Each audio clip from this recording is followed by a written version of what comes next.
25वां बाब। अगर लोगों में किसी तरह का झगड़ा हो और वो अदालत में आए ताकि काजी उनका इंसाफ करें, तो वो सादिक को बेगुनाह ठहराएं और शरीर पर फतवा दें। और अगर वो शरीर पिटने के लायक निकले तो काजी उसे जमीन पर लिटवा कर अपनी आंखों के सामने उसकी शरारत के मुताबिक उसे गिन गिन कर कोड़े लगवाए। वो उसे 40 कोड़े लगाए, इससे ज्यादा ना मारे, ता ना हो कि इससे ज्यादा कोड़े लगाने से तेरा भाई तुझको हकीर मालूम देने लगे। तू दाई में चलते हुए बैल का मुंह ना बांधना। मुर्दा भाई का हक।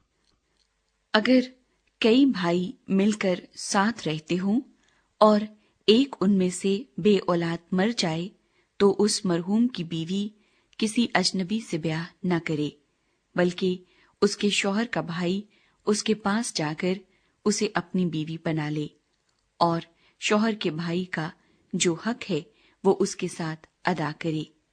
और उस औरत के जो पहला बच्चा हो वो इस आदमी के मरहूम भाई के नाम का कहलाए, ताकि उसका नाम इस्राएल में से मिट न जाए।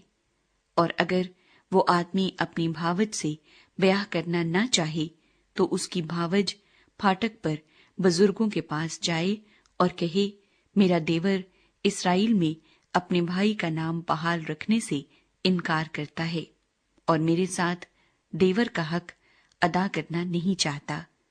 तब उसके शहर के बुजुर्ग उस आदमी को बुलवाकर उसे समझाएं, और अगर वो अपनी बात पर कायम रहे और कहे कि मुझको उससे ब्याह करना मंजूर नहीं, तो उसकी भावज बुजुर्गों के सामने उसके पास जाकर उसके पांव से जूती उतारे और उसके मुंह पर थूक दे और ये कहे कि जो आदमी अपने भाई का घर आबाद न करे, उससे ऐसा ही किया जाएगा।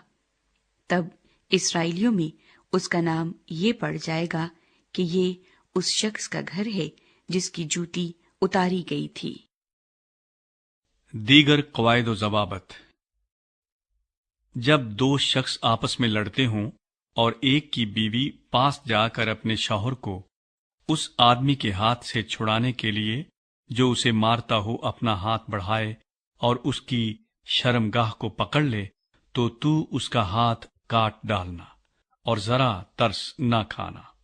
तू अपने थैले में तरह तरह के छोटे और बड़े बाट न रखना। तू अपने घर में तरह तरह के छोटे और बड़े पैमाने भी न रखना।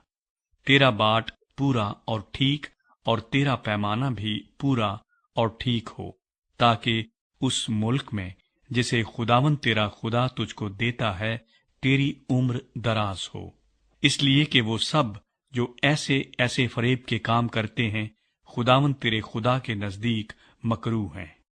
अमालिकियों को कत्ल करने का हुक्म।